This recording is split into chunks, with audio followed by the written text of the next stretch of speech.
Welcome to your new favorite show. It's a people problem on the Michigan Business Network.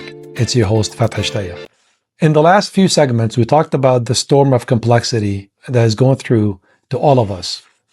The noise, too much information, the distractions, and above all, technology. Today, I wanted to invite Mandy Mann from the 7C team to discuss some of the things that she's going through in her day-to-day life. Well, it's been kind of a winding journey to get here, but I graduated from Central back in 2014 with a major in entrepreneurship and a minor in sign language, which is what led me to the Lansing area because they have an interpreting program over at LCC. So I thought, okay, maybe I'll be a sign language interpreter. Went through life changes at 25 after I graduated and everything and decided maybe I don't want to do that. Ended up working at Big B Coffee and honestly worked my way up over at our sister company, ABM. For about 8 years, I was doing that. My most recent position there was Director of Operations. So tell us a little bit about what you're doing today at 7C and how uniquely different from a communication perspective, because again, communication is complex.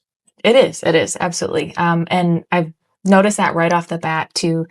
Communication in this line of work is very different than the retail space. Well, as an engagement strategist, I'm in charge of, I would say, the brand or the brand voice of 7C Lingo. So I'm working on a lot of our marketing materials as well as our recruitment and talent, kind of looking at the interpreter pool, the translator pool, and then really working on creating engaging materials for our audience, whether it is our clients or our current linguistic partners. Mm-hmm.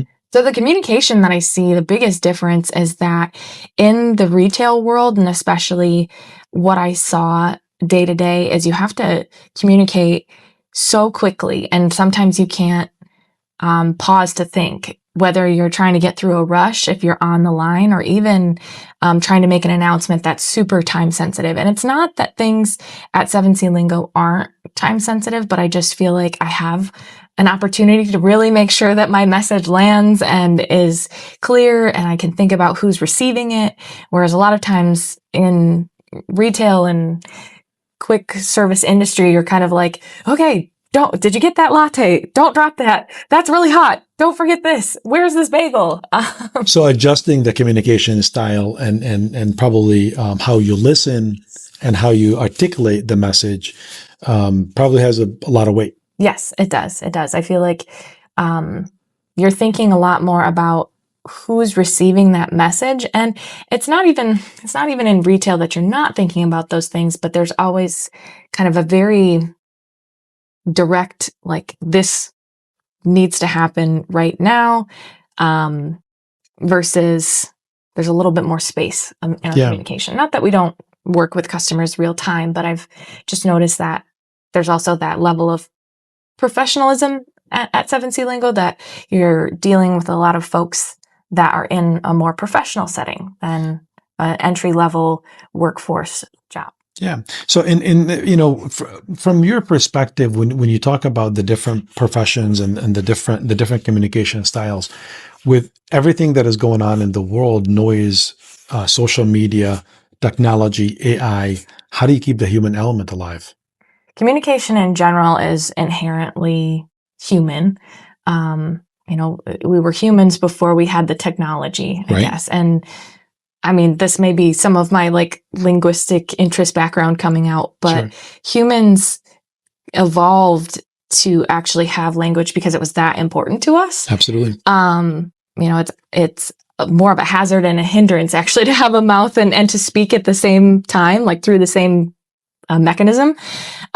So we actually adapted historically to have language. So what I guess I'm trying to get at is that we keep creating technology to make communication easier or more accessible. And I think having so many options now actually can be a hindrance. They either stumble or they forget who's on the other side of that technology or the screen.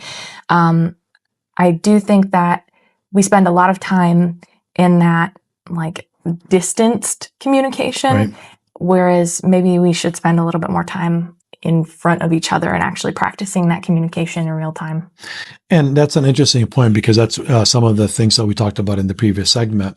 The communication, yes, it's evolving. Technology is definitely playing a huge role, but we have a lot more data. So we sometimes get overwhelmed, but with all the data, what do we communicate? What don't we communicate? Are we forgetting this? And just the simple example of, walking into a room to discuss something and then walking out, I'm like, I don't remember really what is it exactly that we need to do?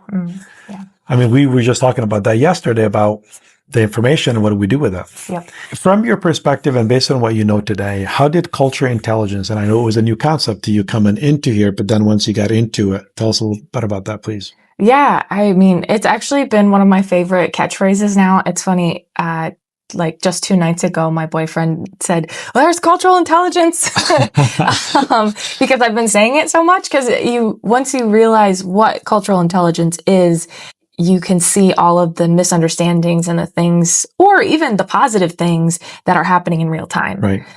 Whether somebody's adjusting the way that they're communicating based on their audience, that's cultural intelligence. It's Absolutely. super simple. Having to adjust based on like I'll talk to our technology developers probably differently than I would talk to Hannah in the office. Absolutely. Just because I'm speaking to 2 different audiences, and that's me culturally shifting in real time. That's a great point. Yeah, that's a great point. Well, thank you so much for joining me today, and I'm sure we're going to have you again on the show.